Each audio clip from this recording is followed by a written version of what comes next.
Boa noite a todos. Creio eu que estamos ao vivo, já tem iniciado a transmissão. Vamos dar uma conferida aqui se está tudo certo. Que eu estou com o celular ligado aqui. Liberou aí? Vamos lá. Bom,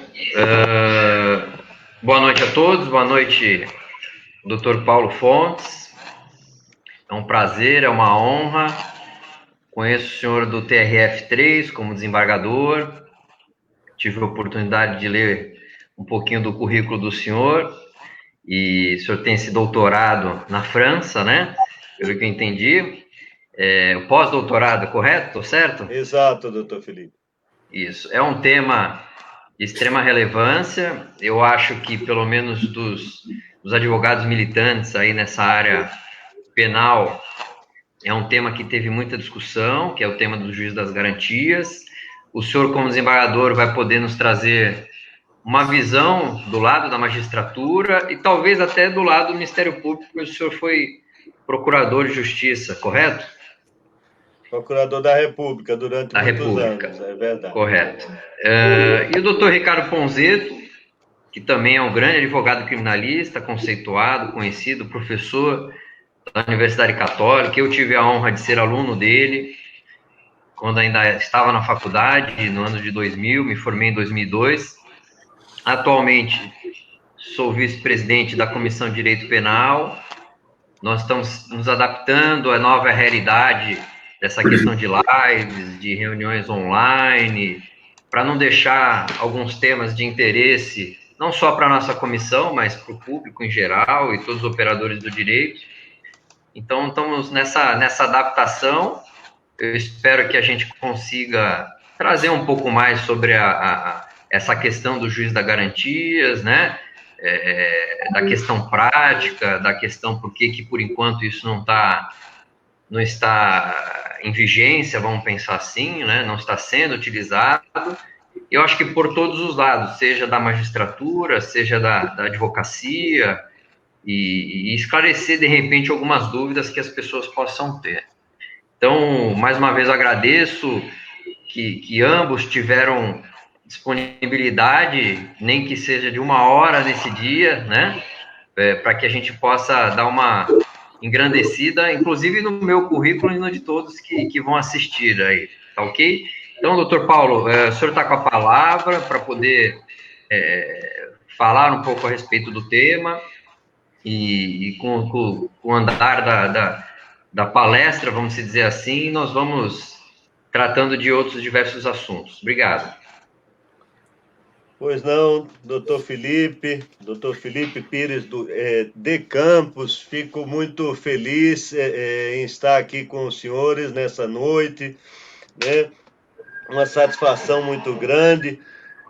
Tenho tido contato com a advocacia de Santos, a advocacia criminal, no meu exercício da minha função no Tribunal Regional Federal, e tem sido sempre uma relação muito cordial, de mútuo crescimento, né, de respeito e sempre de uma forma muito engrandecedora. Então, agradeço ao doutor Felipe essa acolhida. Quero agradecer também ao doutor Felipe Santos, que também faz parte da Comissão de Direito Penal, que foi quem me veiculou o convite de forma muito gentil. E cumprimento também de maneira especial o doutor Ricardo Ponzeto, advogado criminalista tão conceituado e professor também. Então é para mim uma honra, uma satisfação poder participar desse debate com a presença do Dr. Ponzeto. E cumprimento todos os nossos espectadores nessa noite de hoje. Né? Vou tentar, de alguma forma, trazer algumas considerações sobre esse tema, que, na verdade, eu já estudo há algum tempo, desde que era do Ministério Público Federal, né, havia ali uma polêmica sobre o poder investigatório do Ministério Público, assim se chamava naquela época, antes da coisa se estabilizar mais, essa polêmica, e ali houve, em algum momento, necessidade de se comparar um pouco o nosso sistema com o sistema do juizado de instrução na Europa. Então, era um tema que eu já tinha, de alguma maneira, assim, alguma proximidade, e foi quando surgiu de uma forma repentina, né? Porque já constava o juiz de garantias no projeto de novo CPP, mas ninguém esperou que ele viesse de maneira tão rápida no bojo do pacote anticrime no final do ano passado. Então, foi uma coisa repentina e que me fez de novo voltar minha atenção para esse tema, né? E até fazer dessas considerações iniciais para esperar também um pouco nossos espectadores chegarem e se estabilizar aí a transmissão. O fato da figura do juiz de instrução ter vindo no bojo desse projeto de lei, dessa lei do pacote anticrime, de alguma maneira politizou o debate, né? Isso não foi bom para o debate, me parece, que ele pegou essa carga política de se dizer, olha, quem é a favor do juiz de garantias é contra o Moro, é contra a Lava Jato, e quem é contra o juiz de garantias é contra a corrupção, enfim. Esses males, né, que sempre a polarização política traz, a polarização ideológica traz para tudo, né? Todas as questões tendem a acabarem um tanto distorcidas quando são abordadas de um ponto de vista muito político, muito ideológico. E o juiz de garantias é mais que isso. O juiz de garantias é um instituto, como eu vou tentar demonstrar, um instituto de muitas décadas, até de séculos, de alguma forma, na história europeia, né, que tem toda uma doutrina por trás dele, que tem inúmeros países que adotam figuras semelhantes. Então, eu defendo essa alteração legislativa e, como disse, acho que ela tem todo um suporte doutrinário, né, para além de qualquer questão conjuntural ou política que tenha se associado a esse debate.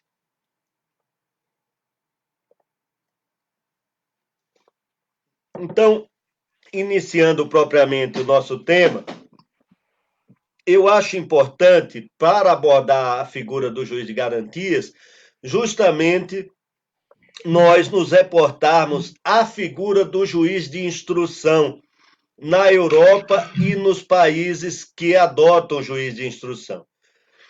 O juiz de instrução, ele foi inicialmente previsto na França com a roupagem que ele tem hoje, mudou muito pouco, digamos assim, no Código de Instrução Criminal de Napoleão de 1808. Então, Napoleão, no campo jurídico, é mais conhecido pelo seu Código Civil de 1804, mas o Código de Instrução Criminal foi muito importante também. E ali se estabeleceu a separação das funções de acusação, instrução e julgamento. Então, a função de acusação, ela é exercida pelo Ministério Público, a função de instrução, ela é exercida pelo juiz de instrução e a função de julgamento é exercida por outros juízes diferentes daquele juiz de instrução. Então, o aspecto básico que nos interessa aí do juiz de instrução para associar o tema do juiz de garantias é que o juiz de instrução não julga o caso que ele instruiu. O Ministério Público provoca o juiz de instrução na França, na Espanha, em Portugal. O Ministério Público provoca o juiz de instrução. Aconteceu um crime, um homicídio. Eu quero acusar essa pessoa, eu acuso, já é propriamente a acusação formulada perante o juiz de instrução por homicídio. A partir daí, o juiz de instrução, e aí uma diferença do nosso sistema em geral, o juiz de instrução, ele age muito de ofício. A partir daí, provocado pelo Ministério Público, ele passa a investigar com uma amplitude muito grande. Então, ele pode tomar depoimentos, ele pode ele próprio fazer busca e apreensões, muita coisa ele delega para a polícia, mas ele faz muita coisa ele próprio, né? O juiz de instrução decreta medidas gravosas aos investigados, como as buscas e apreensões, a interceptação telefônica e, em alguns regimes, em alguns países, a própria prisão preventiva. Embora isso tenha mudado um pouco, notadamente na França. Então, já se disse, Napoleão disse, o juiz de instrução é o homem mais poderoso da República. Então, o juiz de instrução tem esse grande poder e uma independência muito grande. É por isso que na França, embora haja críticas ao juiz de instrução, mas na França o juiz de instrução ainda se mantém, porque lá o Ministério Público tem muita dependência política ainda. Então, se teme na França adotar um modelo como o italiano, em que o protagonismo é mais do Ministério Público, junto a um juiz de garantias e não mais um juiz de instrução, mas na França se teme isso porque o Ministério Público é de fato submetido ao ministro da Justiça do Executivo. Então, o juiz de garantia, o juiz de instrução na França, ele é mais independente, então isso tem garantido sua sobrevida. Mas o que é mais importante para nós, depois que o juiz de instrução amealha todos esses elementos probatórios, ele dá uma decisão ou de arquivamento ou uma decisão, vamos dizer aqui nós, não é? De pronúncia, como a decisão de pronúncia do nosso júri. Ele aí já instruiu, né? Já há uma instrução, mas aí ele está dizendo o quê? Tem elementos de materialidade e autoria e eu mando isso para uma composição de julgamento. E aí o caso, a depender se é um crime, um delito ou uma contravenção, que é ainda uma classificação importante na França, por exemplo, isso vai para uma formação de julgamento, que são outros juízes. No caso dos crimes lá, que são crimes, infrações penais punidas com mais de 10 anos, vai para um tribunal do júri, que é a Cour d'Assise. Então, o juiz de instrução, ele não julga o caso. E isso é importante, né? Está aí na essência disso, está o quê? A ideia de que a função que você exerce no processo, ela, de alguma forma, lhe predispõe a uma certa psicologia no processo. Então, se você está encarregado de colher a prova e você se compromete com essa prova que você colheu, né, que vieram de suas decisões, você perderia a isenção, a independência para julgar o caso. E aí, não há aí qualquer demérito ao juiz nessa questão, não é dizer que o juiz é por natureza parcial, que o juiz brasileiro é parcial, não é absolutamente nada disso, é uma consideração, vamos dizer, ad hominem, né? Humana, como dizia o doutor Ponzeto aqui na nossa conversa breve, prévia aqui à live. Também o fato de nós sempre nos comprometermos com nossas opiniões emitidas, quanto mais se emitidas em público, como é com um juiz que decreta prisões, né, numa fase de investigação. É claro que há aí, de alguma forma, do ponto de vista psicológico, não do ponto de vista moral, né, do ponto de vista psicológico, uma possibilidade de uma contaminação cognitiva, vamos dizer assim. Você passa a ver a coisa daquela maneira, você já não consegue ver o resultado depois completo daquela instrução, né? Então, essa é a característica principal do juiz de instrução que eu acho necessário abordar para a gente entender que o nosso juiz de garantias, introduzido pela Lei 13.964, salvo engano o número é esse, ela impede que o juiz de garantias julgue o caso. Né? Essa é a grande novidade ali. O juiz de garantias não é o juiz do processo. É essa a grande dicotomia que essa lei instaura.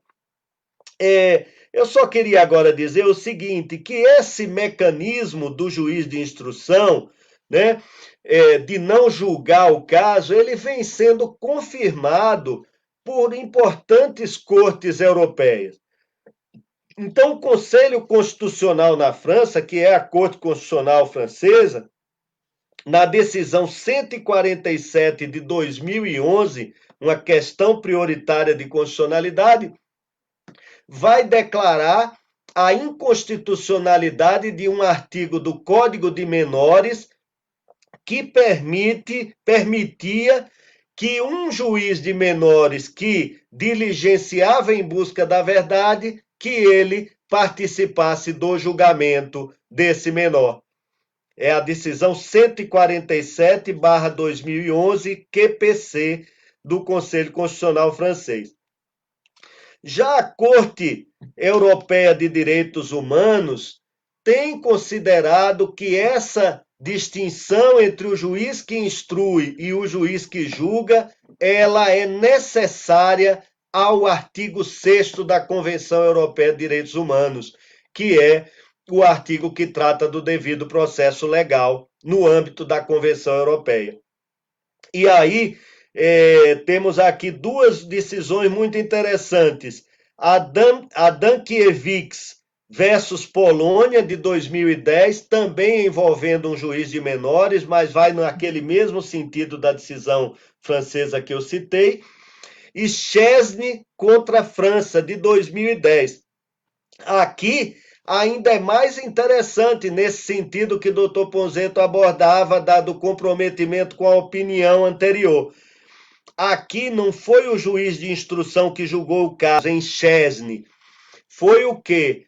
Um desembargador, vamos chamar assim, membro da Corte de Apelação, havia julgado em grau de recurso um recurso contra a prisão provisória. Depois ele participou do painel de julgamento da própria apelação do caso. E a Corte Europeia disse que ele está suspeito para julgar, ele está impedido, porque ele já fez um juízo prévio sobre a necessidade da prisão, abordando questões muito próximas do mérito da demanda. Então, até a Corte Europeia ela faz essa distinção. Se ela achar que a decisão sobre prisão, por exemplo, ela não tangenciou de forma muito próxima o mérito da materialidade da autoria, ela até permite que o juiz, depois que tenha participado de algo relativo à prisão, que ele julgue o caso. Mas nesse caso aqui ela disse que não, que ele havia se pronunciado de forma muito contundente sobre a materialidade e autoria antes, e então considera isso um pré-julgamento e condena a França, no caso aqui, Chesney contra a França de 2010. Isso mostra a força dessa lógica, não é? Que foi adotada por nossa lei.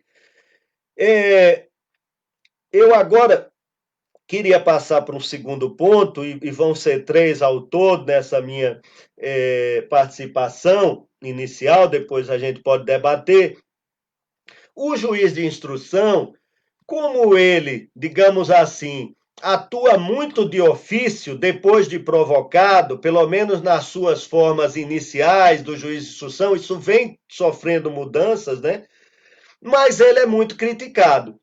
Por isso, né? Não pelo contrário de que ele deveria julgar também o caso, ao contrário, de que ele age muito inquisitorialmente. Isso levou a Itália, em 1989, a extinguir o juiz de instrução e colocar no seu lugar um juiz de garantias, que é o GIP na Itália, Giudice per le indagini preliminari. Então, o GIP italiano, o que é que ele faz? Ele é como o nosso juiz de garantias, que está previsto aí na nossa lei. Ele fica ali esperando na fase preliminar a provocação do Ministério Público. Ele já não é um juiz de instrução que age de ofício. A investigação na Itália passou ao poder do Ministério Público e da polícia, que é subordinada ao Ministério Público, e funciona na parte da preliminar do processo o GIP, que é o juiz que vai exercer essas funções do juiz de garantias. Decreta prisão, decreta medidas gravosas, mas não julga o caso. Isso é importante, mantido esse princípio. E na França, o juiz de instrução, que tinha essa fama de ser o homem mais poderoso da República, em 2000, no ano 2000, com a lei Guigou, tiraram dele o poder de decretar a preventiva. Então, lá continua existindo o juiz de instrução, né? Mas, na hora da prisão preventiva que o Ministério Público pede, o juiz de instrução manda isso para o juiz da liberdade e da detenção, o JLD, na França, JLD. Então, o JLD atua ali na fase preliminar, paralelamente ao juiz de instrução. E também o JLD não pode julgar o caso, não pode participar de formações de julgamento. Então, você vê que o sistema francês, né, manteve o juiz de instrução, mas tirou dele um pouco o poder, deu a um juiz de garantias, o JLD, que também não pode julgar o caso, que também atua numa fase preliminar. Então, feitas essas considerações, né, mas isso, França e Itália. Na Espanha, o juiz de instrução continua com uma atuação muito próxima dessa atuação original que eu descrevi, também não julga o caso, e em Portugal, também o juiz de instrução tem funções relevantes na fase preliminar, também não julga o caso, né? E aí chegamos à natureza do nosso juiz de garantias da Lei 13.964. Ele não é um juiz de instrução, né? Então, o que eu falo quando eu começo pelo juiz de instrução é para dizer que o juiz de garantias, que não julga o caso, ele bebe nessa fonte histórica que vem desde o juiz da instrução, de que o juiz que atua na fase preliminar, ele não deve julgar o caso, né? Mas eu diria que o nosso juiz de garantias, desses que eu falei até agora, aquele a que ele se assemelha mais é o italiano. Então, o nosso modelo caminhou, caso essa alteração legislativa venha a ser acatada pelo Supremo, e eu espero que sim, né? O nosso modelo caminhou para um modelo acusatório, em que a investigação e a acusação estão a cargo do parquê e da polícia judiciária, né? E em que funciona um juiz de garantias. Um juiz de garantias que resolve todas as questões ali da fase preliminar, inclusive a prisão. E aí, depois disso, segundo a nossa lei, ele termina o seu ofício rejeitando a denúncia ou recebendo a denúncia e aí mandando para o juiz do processo, como a lei denominou, né? E o nosso juiz de instrução, então, o nosso juiz de garantias termina dessa forma e está sujeito o mesmo mecanismo recursal, nada mudou em termos de mecanismo recursal quanto à atuação do juiz de garantias. Caso ele rejeite a denúncia, vai caber ao Ministério Público querendo interpor o recurso em sentido estrito. Se ele receber, cabe normalmente o habeas corpus, por que não, né? E interessante é que, pela dicção da lei, pelo que eu entendi, a função do juiz de instrução, do juiz de garantias, vai até aquele segundo recebimento da denúncia. Ele é o destinatário da resposta à acusação, ele faz aquela análise e ele recebe ou não. E aí passa para o juiz do processo. E eu termino com uma consideração muito interessante e desafiadora que me foi feita num debate pelo ministro Carlos Veloso, ex-ministro do Supremo Tribunal Federal. Tive a satisfação de participar de um debate aqui em São Paulo com ele, com o ministro Peluso e outras pessoas da área jurídica, e o ministro Peluso apoia o juiz de garantias, mas o ministro Veloso é contra. E ao final da minha fala, e o ministro Veloso muito inteligente, muito arguto, e ele disse o seguinte, ele disse, olha, entendo as ponderações do doutor Paulo, etc. e tal, mas há uma contradição aqui, porque o nosso juiz de garantias vai passar a bola para o que a lei chama um juiz de instrução e julgamento. Então, esse juiz que vai julgar no Brasil, ele não deixa de fazer a instrução. Então, aquela lógica de que quem instrui não deve julgar, não estaria de qualquer forma atendida, né? Muito precisa, né, a colocação.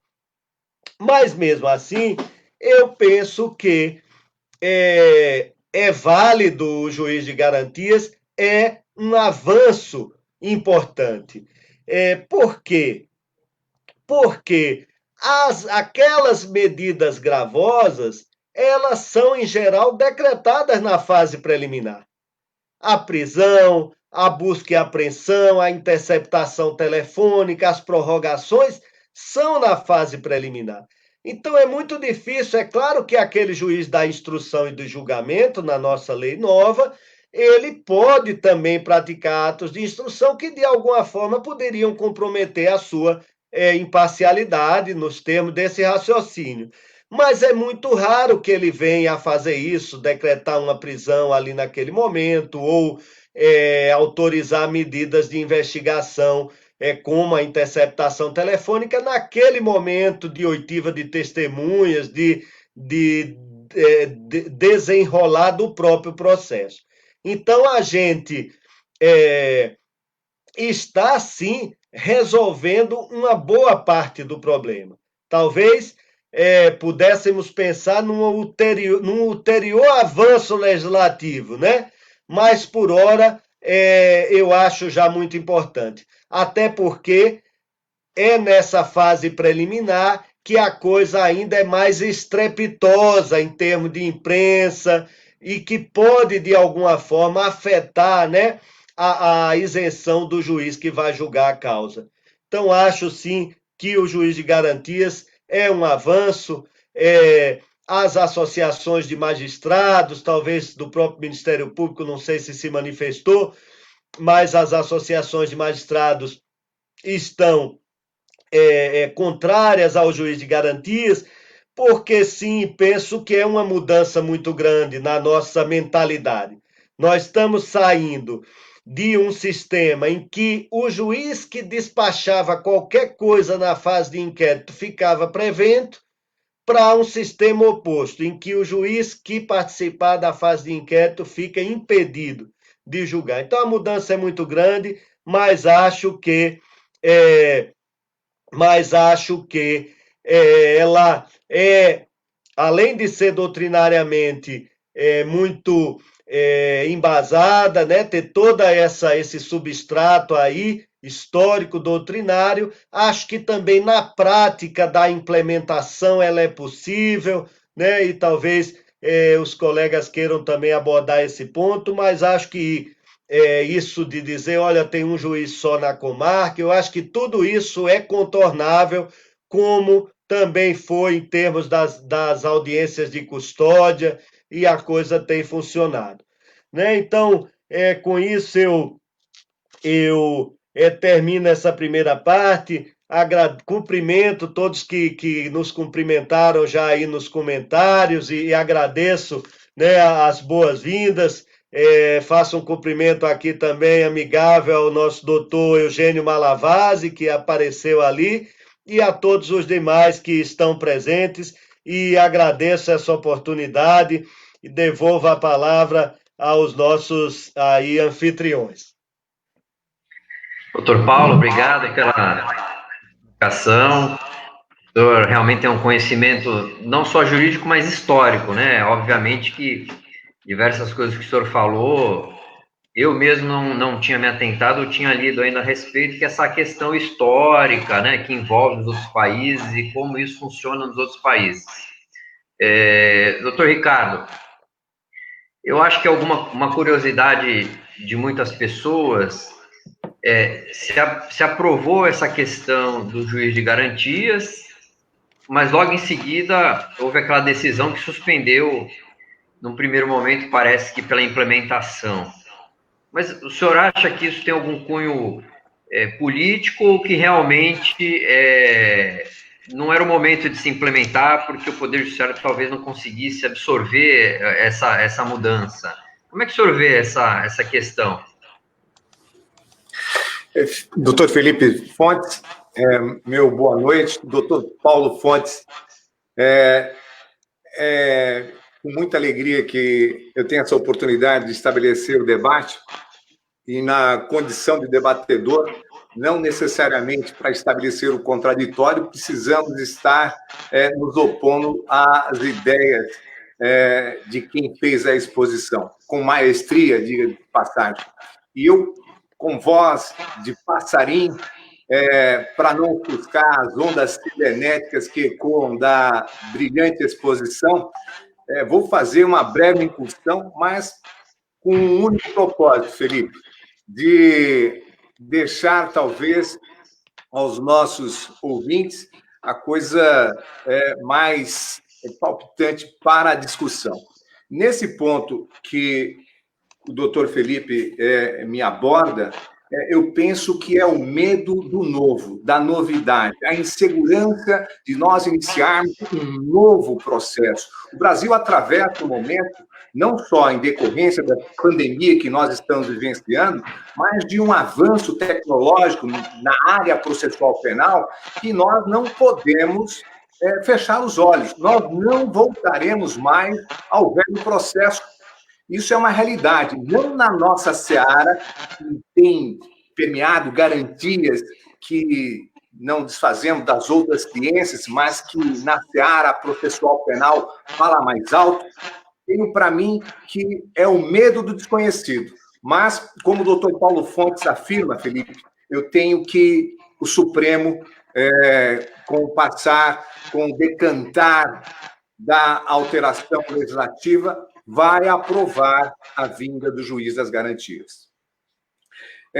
Eu agora, já me aprofundando e querendo, talvez, dar um incentivo ao tema muito bem apresentado pelo doutor Paulo Fontes, de quem sou um admirador, tenho que dizer que, primeiro, a vossa abordagem traz um recado muito forte àqueles que talvez não sejam afetos à seara processual penal alienígena, de que isso não é uma jabuticaba, a história do juiz da garantia, não é uma criação brasileira.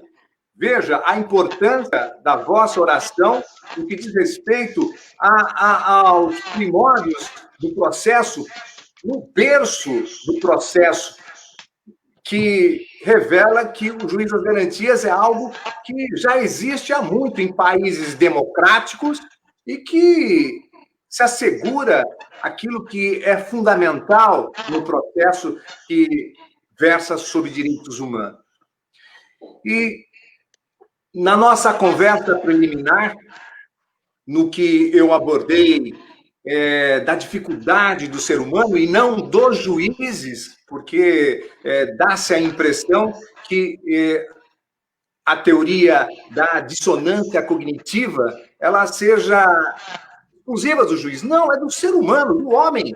Porque a partir do momento que nós assumimos uma posição, e o doutor Paulo Fontes fala com propriedade, principalmente quando ela é pública, quando se decreta uma prisão preventiva, quando se quebra um sigilo fiscal, bancário, telefônico de uma pessoa, garantias essas tidas como fundamentais à nossa Constituição, e depois voltar atrás e sustentar que se equivocou é algo difícil.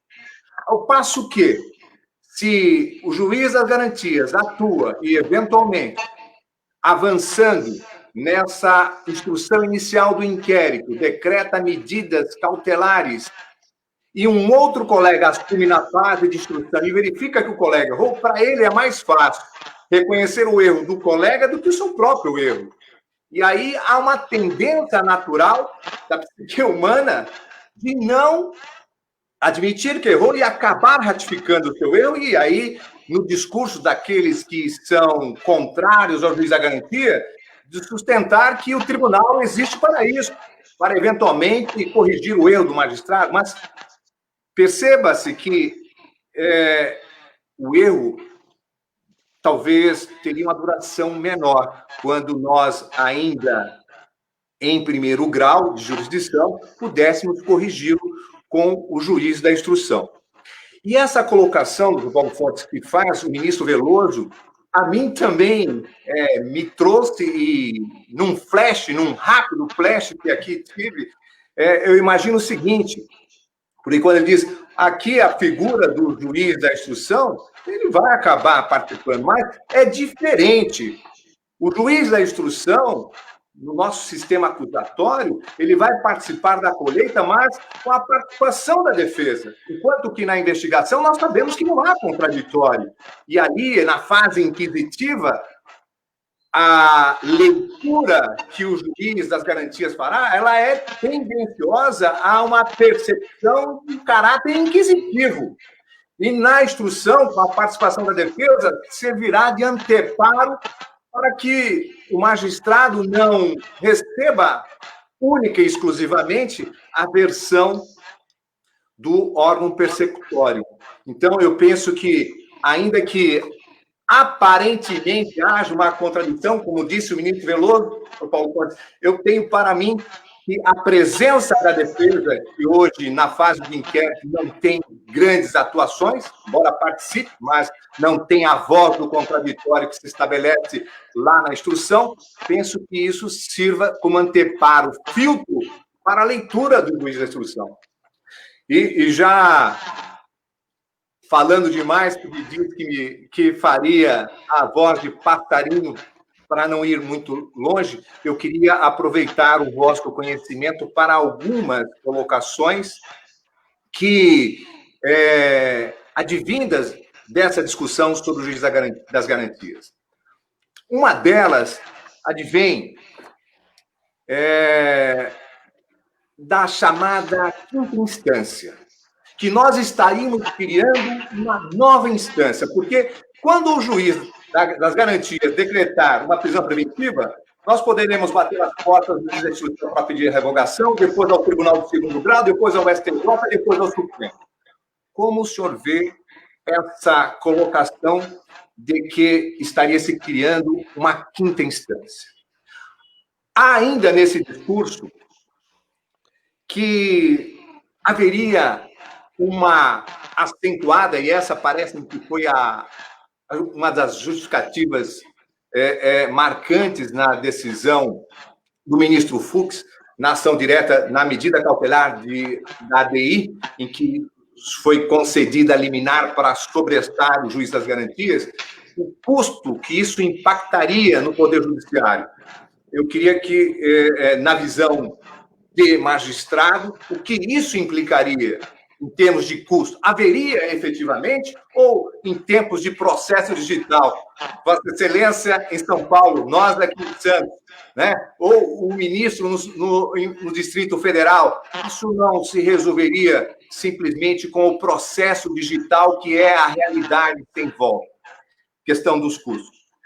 Há ainda também uma fala, e encerro, seriam esses 3 pontos, que isso prejudicaria as investigações, a criação do juiz das garantias, que isso seria prejudicial às investigações. Substancialmente, aquelas em que envolve os chamados crimes do Clarinho Branco. Seriam essas 3 colocações que eu gostaria de ouvir, advindas do nosso brilhante palestrante, doutor Paulo Fontes, e depois traria alguma consideração para nós complementarmos os debates. Pois não, doutor Ricardo Ponzeto, agradeço muito o debate de altíssima qualidade que Vossa Excelência propõe. E sobre a questão do canto do passarinho, eu gosto muito de passarinhos, viu, doutor Ponzeto, na linha do poeta Manuel de Barros, e eu vi não um canto fraco, mas um canto muito límpido, né? Muito esclarecedor, e que já me trouxe aqui algum esclarecimento.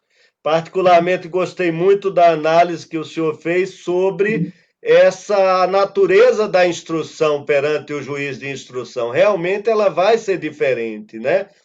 Ela vai já ali estar submetida a uma paridade de armas e, de fato, esse juiz não vai ter uma chance menor de ser contaminado por aquela atividade prévia inquisitorial. Perfeito, é uma excelente resposta à preocupação do ministro Carlos Veloso. Quanto à questão de ser uma quinta instância, eu não acho. Eu vi um conhecido jurista, né, muito respeitado, falar isso, mas eu não acho que seja pelo seguinte: com o juiz de garantias, nós não estamos criando nenhum ato suplementar, não há nada aqui a ser feito duas vezes, nada. É simplesmente uma repartição de atribuições. Um juiz que fazia, vamos dizer, a parte prévia, preliminar, e que depois prosseguia no processo, ele não vai fazer a parte preliminar mais. Então, até em termos de distribuição de trabalho entre os magistrados, vai haver uma compensação, né? Se pegarmos aqui uma seção judiciária, uma subseção como aqui a da capital, né, de São Paulo, na Justiça Federal, eu vou chegar a isso na parte da implementação, mas quem atuar num processo como juiz de garantias, não vai atuar mais naquele processo para julgar, para sentenciar, né? Ao mesmo tempo, a distribuição vai acabar compensando isso. Ele atuou como juiz de garantia, vai ter um processo a mais para compensar esse trabalho. Mas o que eu quero dizer é o seguinte: não há aí um ato extra. O juiz de garantias entrando como algo a mais. Não, ele simplesmente vai decidir atos que já são hoje em dia previstos, né? Não houve a criação de nenhum recurso a mais, de nada disso. Então, não creio que o juiz de garantia seja um fator de perda da celeridade no julgamento. Simplesmente vai ter aí o que é que há propriamente? Um deslocamento do processo, né? Ali no momento em que o juiz decidir pelo recebimento da denúncia, vai enviar para outro juiz para uma redistribuição.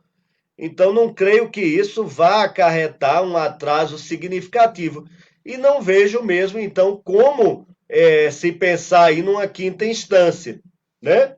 Porque não vai haver propriamente um recurso do juiz de garantias para o juiz do processo. O que o juiz do processo poderá fazer é rever uma prisão que o juiz de garantias tenha decretado, o que hoje em dia o juiz já pode fazer, rever sua própria prisão, rever medidas cautelares, isso é assegurado pelo Código de Processo Penal. Então, não vejo que haja criação de quinta instância, nem de um óbice a uma celeridade maior.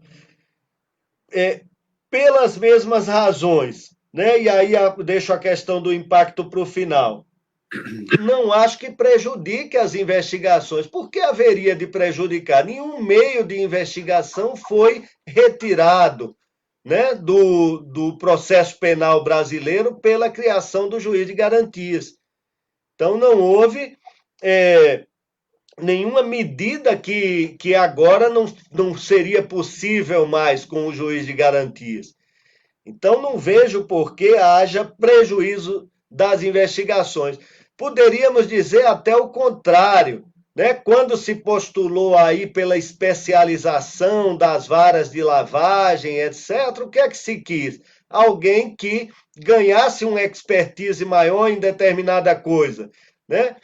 Um juiz, o juiz de garantias, principalmente quando ele tiver aquela função mais fixa, ele tende a se tornar até um juiz mais eficaz em termos dos contatos com órgãos de auxílio à investigação, como Banco Central, COAF, polícia, não é? Geralmente se estabelece ali uma relação até de maior, não digo de informalidade, porque isso não deve ter, ser inspirado nunca pela informalidade, uma investigação, mas de celeridade, né, dos canais formais, legais, mas que passam a ser conhecidos e acionados de maneira mais eficaz.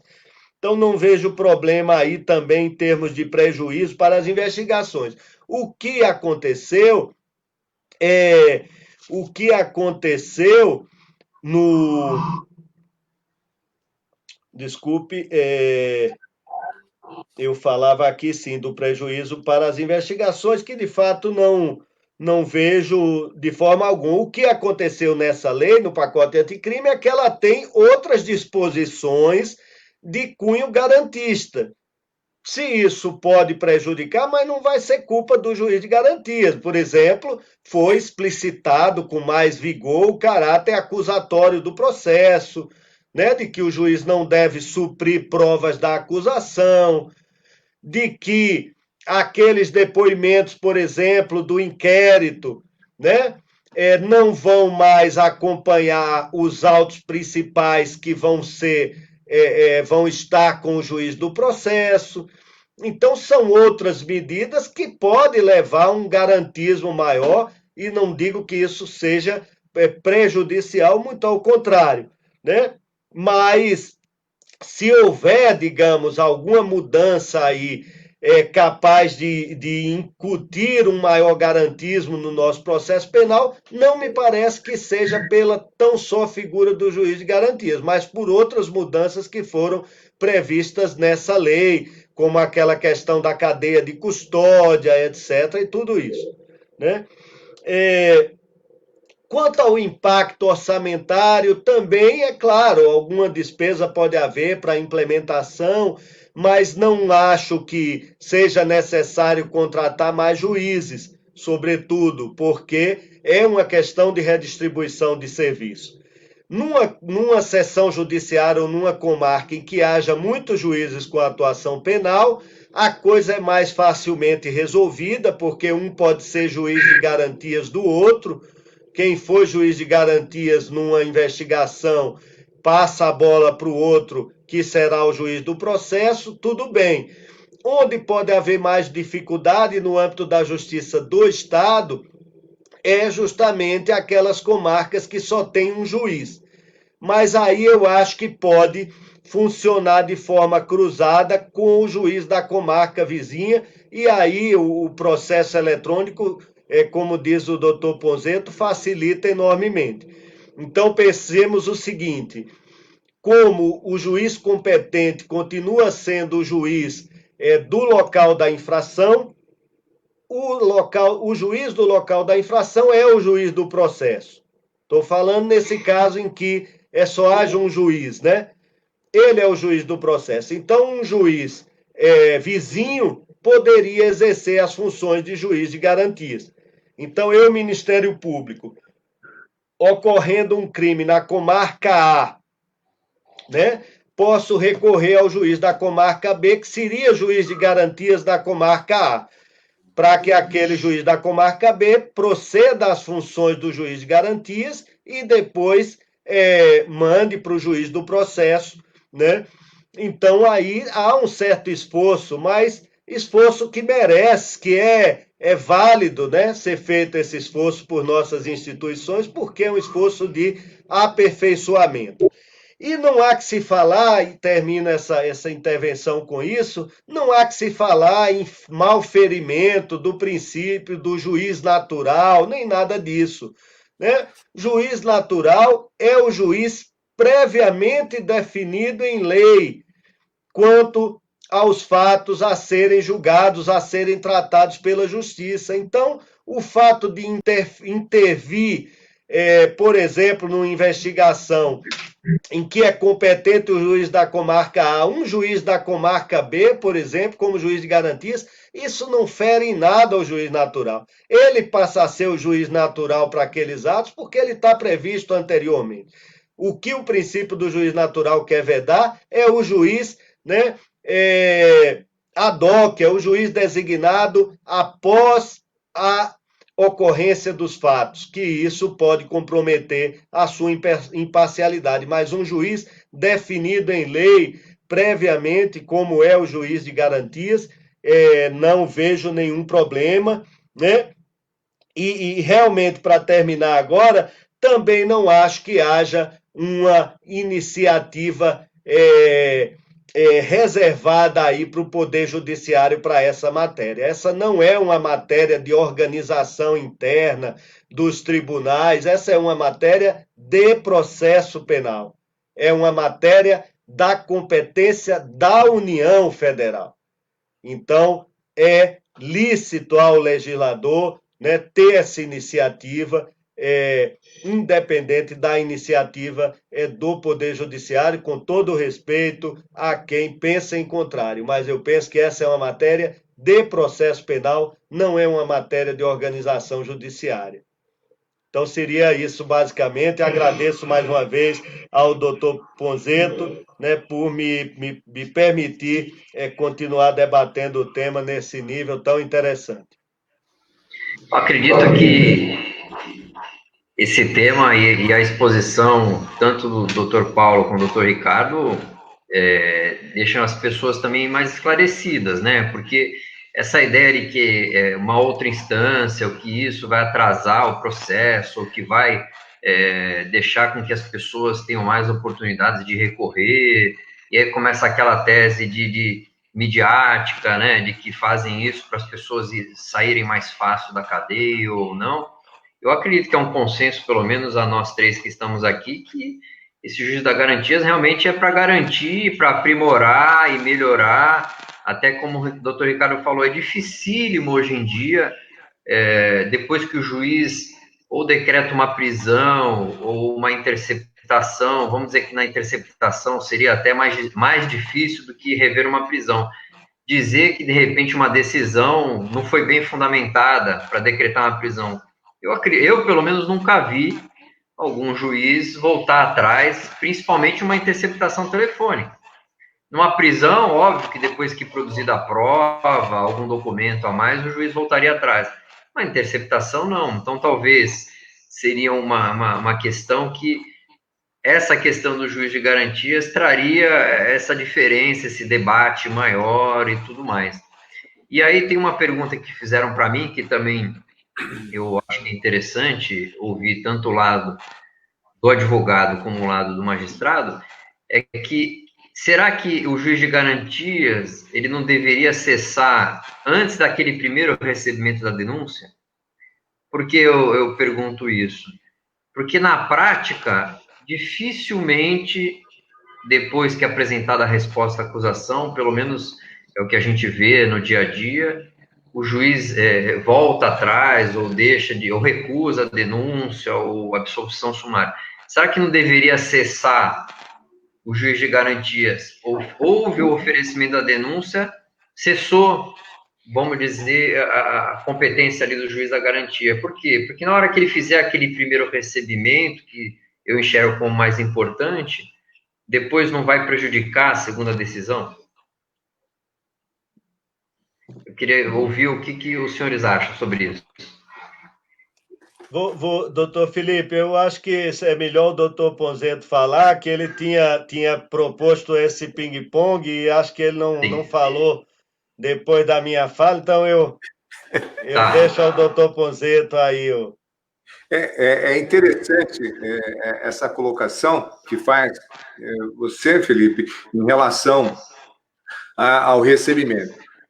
Mas como bem pontuou o doutor Paulo Fontes, e eu comungo do entendimento que há que se ter hoje uma ratificação do recebimento, eu estou a entender, não sei se o doutor Paulo Fontes pensa nessa linha, que o recebimento precário inicial do juiz das garantias. Agora, a ratificação, depois da nossa resposta à acusação, portanto, aí já iniciando um contraditório ao juiz da instrução.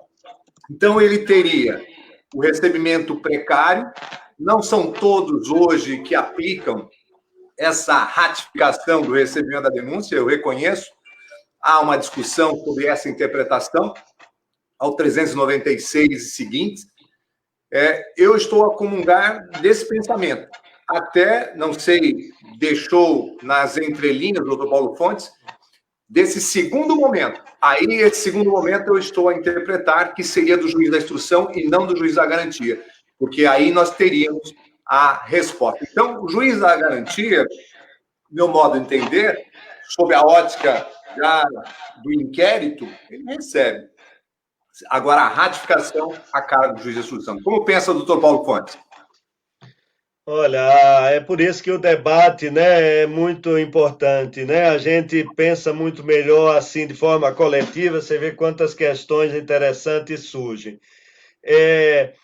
Eu acho, né, que seria interessante essa dissociação de alguma forma, assim, né? A gente tem que aprofundar, porque de fato, nos outros sistemas internacionais que eu mencionei, o juiz da instrução ele acaba dando uma decisão de prosseguimento ou não. É a ele que cabe, né, essa análise. Quanto à instauração, vamos dizer, da instância penal propriamente. Então, cabe a ele, ao juiz de instrução, isso, né? Já não caberia a formação de julgamento, isso em outros países. Mas é claro que isso poderia trazer uma maior garantia quanto a esse ato inicial, que por si já é gravoso, né? Agora, quanto à possibilidade que o doutor Ponzetto levanta de primeiro aquele recebimento mais precário ser do juiz das garantias e o outro ser do juiz do processo,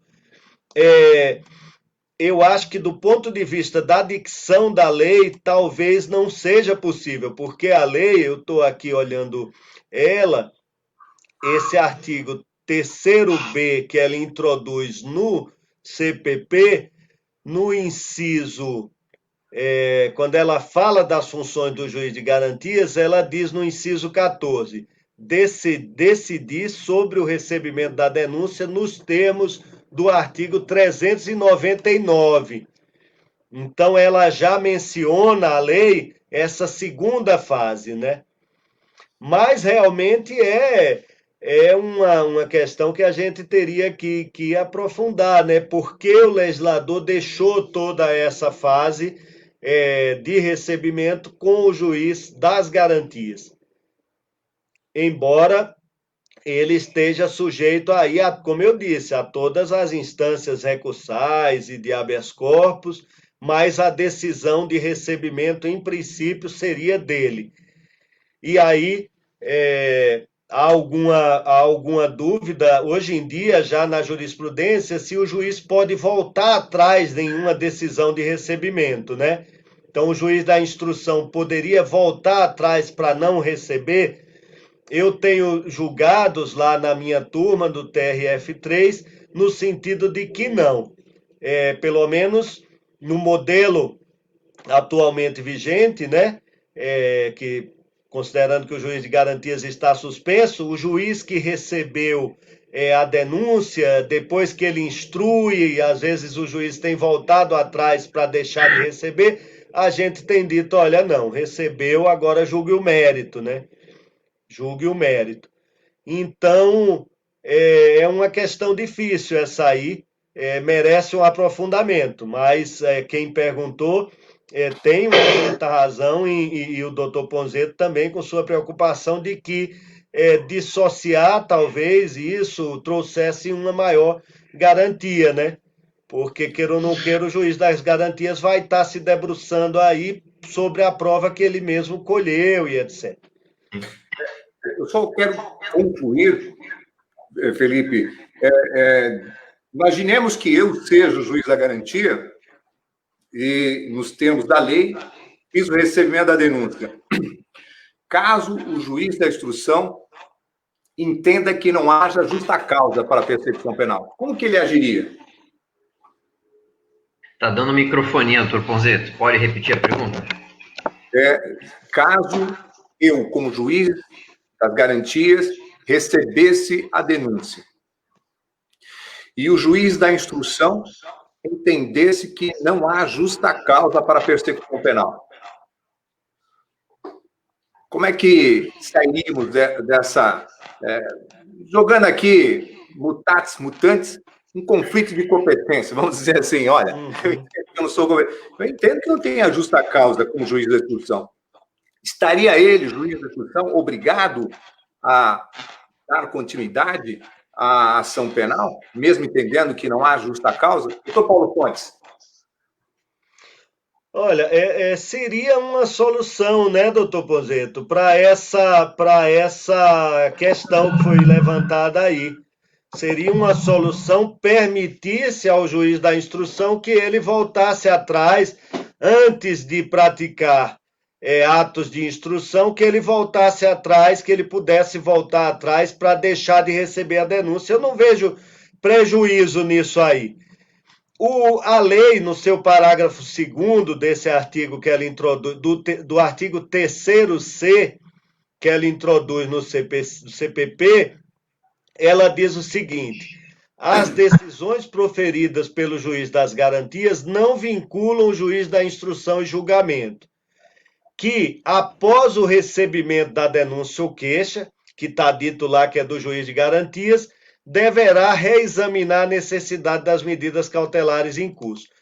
Então, parece que esse parágrafo 2º está dizendo que ele pode reexaminar as cautelares, mas está falando assim, depois de recebida a denúncia, que é função, segundo a própria lei aí, do juiz das garantias. Mas eu não vejo impedimento, na lógica aí da alteração legislativa, a que o juiz da instrução voltasse atrás nessa decisão, desde que ele não instrua, porque aí entra nesse outro raciocínio que eu acho que se ele instrui, a decisão pode ser de absolvição, mas não de rejeição da denúncia. Questão de avanço, né, da marcha processual. Mas se ele pegando ali para uma nova decisão de rejeição da denúncia, eu acho que os tribunais poderiam eventualmente aceitar isso e talvez isso criasse vamos dizer, uma solução para essa preocupação que foi levantada aí, que é interessante. Doutor Ricardo, mais um questionamento até para a gente não se alongar muito, estamos a 1 hora aí na live. E a questão da delação premiada, como é que o senhor enxerga o momento da homologação da delação premiada? Se ela ocorrer durante o juiz das garantias, se ela será homologada naquele primeiro momento, como é que vai ficar essa questão? Porque daí vai envolver a denúncia, o recebimento de novo e o juiz da instrução. Como é que o senhor enxerga essa questão, a delação premiada, quando for, vamos dizer, liberada o juiz das garantias? Essa é uma preocupação que se tem, e eu somo a essa, até para externar meu ponto de vista, e já passar a bola para o nosso orador da noite, nosso palestrante, doutor Paulo Fontes. Somo a essa a questão da audiência de custódia presencial, porque se nós nos valermos daquela linha do juiz, né, da comarca vizinha, a apresentação, que na atual sistemática deve ser presencial e não por videoconferência, por todos os pormenores que circundam a função da audiência de custódia. Somada ao seu contexto, eu estou a imaginar que, no que diz respeito à delação, nós teríamos, acho que, a possibilidade de costurar não só os parâmetros dessa composição, mas a sua ratificação, até porque não se desdobra em instrução propriamente dita. Então, como nós não vamos ter deflagrada a fase de instrução, penso eu que a homologação deverá ser adstrita ao próprio juiz das garantias. É minha posição preliminar, né? Mas sujeito talvez a mudança. Mas já devolvendo ao nosso orador da noite, doutor Paulo Fontes, eu queria que complementasse também, não só nesse contexto da delação apresentada ao juiz das garantias, mas a questão da audiência de custódia. Como é que funcionaria nesses casos das comarcas pequenas, que como saída brilhante, diga-se de passagem, dada para a comarca vizinha, essa questão logística de apresentação do preso? Estaríamos nós já também avançando no que diz respeito à audiência de custódia da apresentação por videoconferência? Doutor Ponzeto, eu tenho um habeas corpus em que eu deferi a liminar, e eu acho que a turma ali me acompanhou naquele momento para revogar uma prisão porque a audiência de custódia foi feita por videoconferência. Eu achei realmente, naquele contexto, que foi antes da pandemia, eu achei que era desnecessário e que esse contato pessoal, né, deve ser preservado, né? Nós devemos preservar ao máximo esse contato humano, né? Porque o processo penal é algo muito humano, né? E essa presença das pessoas é muito importante. Agora, na pandemia, eu mudei um pouco a postura das decisões, porque, de fato, nós estamos atravessando uma situação excepcional.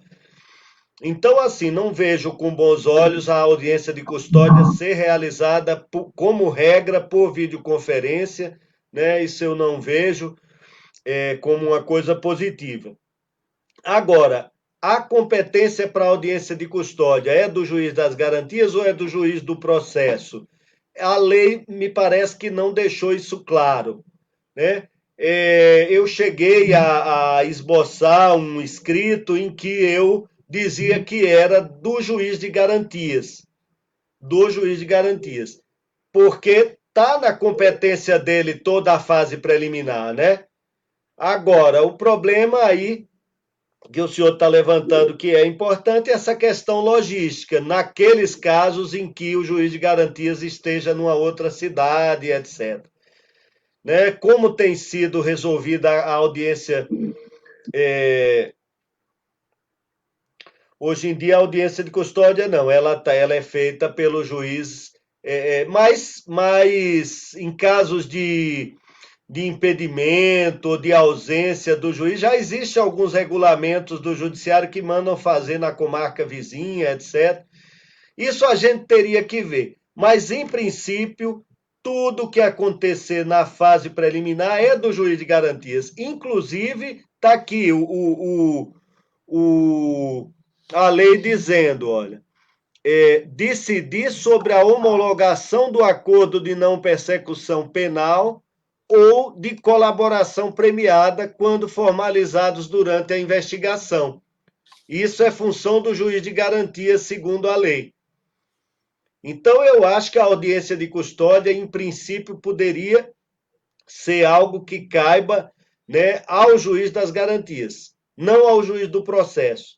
Até porque, dentro do espírito que nós estamos sublinhando, dessa mudança legislativa, ali o juiz do processo acabaria fazendo um pré-julgamento do caso, dando uma decisão de conversão da prisão em prisão preventiva, o que é função do juiz de garantias.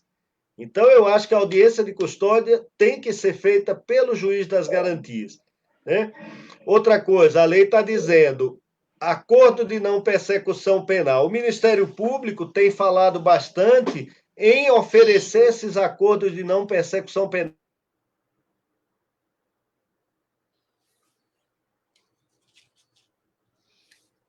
E na hora da audiência de custódia,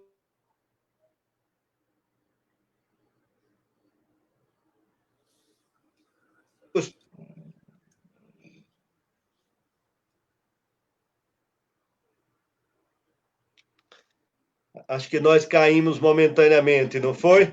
Isso, é. Em casos simples, o Ministério Público está pensando, me parece, não sei se já tem acontecido, em propor o acordo de não persecução penal na audiência de custódia. Ou seja, é uma forma relâmpago do processo penal que existe em outros países, viu? Até na França, já que falamos bastante da França, tem o tal comparecimento imediato em que se encerra ali. Então, a lei está dizendo que cabe ao juiz de garantias homologar o acordo de não persecução penal. Então, até por isso também, eu acho que a audiência de custódia também deveria caber ao juiz de garantias, né? Evolui aí em termos de discussão, né? O ideal é que essa discussão se dê de forma técnica e desapaixonada, né? Porque, como dizíamos no nosso breve papo prévio, infelizmente, acho que eu cheguei a falar também já online, infelizmente houve uma politização dessa questão, né, que o juiz de garantia seria uma reprovação da Lava Jato, etc, etc, que eu acho que não é boa essa politização. A gente deve discutir realmente o mérito do Instituto, né, e todas as questões subsequentes que aparecem aí, que foram levantadas aqui na nossa live. Doutor Paulo, obrigado aí pelas palavras, pelas explicações. Estamos a 1h11 já de live. Doutor Ricardo também, obrigado por ter participado.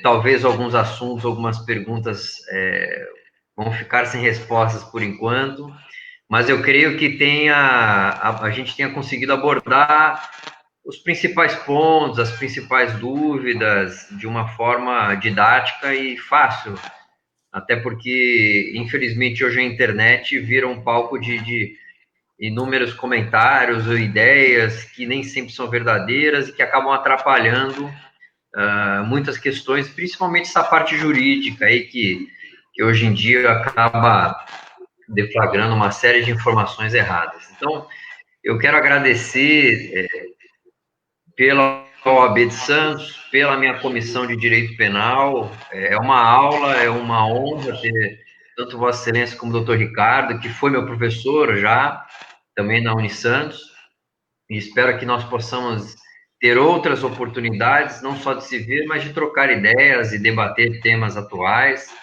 E, mais uma vez, deixo aqui meu agradecimento a todos por ter dispensado essa 1h15 do dia para a gente ter esse tempinho de aprimoramento.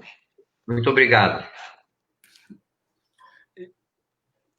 Eu agradeço também, doutor Felipe Fontes, a oportunidade, fiquei muito honrado com o convite, muito feliz, e agradeço igualmente o debate de altíssimo nível que achei, propiciado pelo doutor Ponzeto.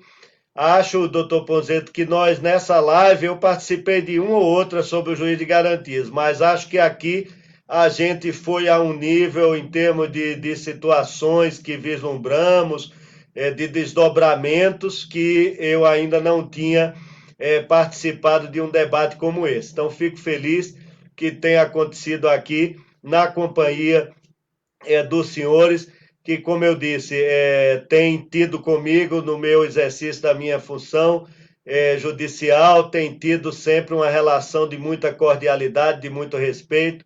Então, fica aqui o meu agradecimento e o meu abraço aos senhores e a todos os participantes. Felipe, primeiro eu quero parabenizá-lo. Tenho a mais absoluta confiança que a vice-presidência sob suas mãos, na Comissão de Direito Penal da nossa subseção de Santos, não poderia estar em melhores mãos. Quero dizer que a tendência dos alunos é sempre superar os professores, e você há muito já nos superou. Parabéns. Quero dizer ao eminente Dr. Paulo Fontes que fui aqui um mero aprendiz das lições que recebi e tentei, de uma forma, como aluno, buscar engrandecer o debate.